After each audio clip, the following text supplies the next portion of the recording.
E con il motto e l'abbandono che fa il degrado, i giovani del collettivo ZTL Wake Up sono tornati ad occupare almeno fino a Capodanno l'ex deposito Telecom di Treviso, uno spazio abbandonato da anni che può diventare un luogo di aggregazione. Lavoriamo in modo da poter rendere il posto non solo ovviamente sicuro ma anche ospitale, perché tutte le persone che possono venire in questo posto possano usufruirne in piena tranquillità e sentirsi un po' come a casa.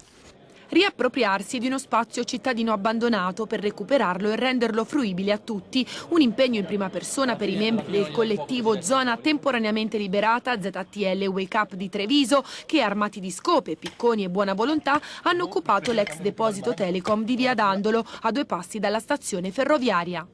Tutto è nato perché a Treviso non ci sono spazi per i giovani, non c'è un posto dove i giovani possono discutere di temi che spaziano dalla politica alla cultura all'arte, anzi l'unico ritrovo possibile è un bar o un'osteria dove la gente può solo bere.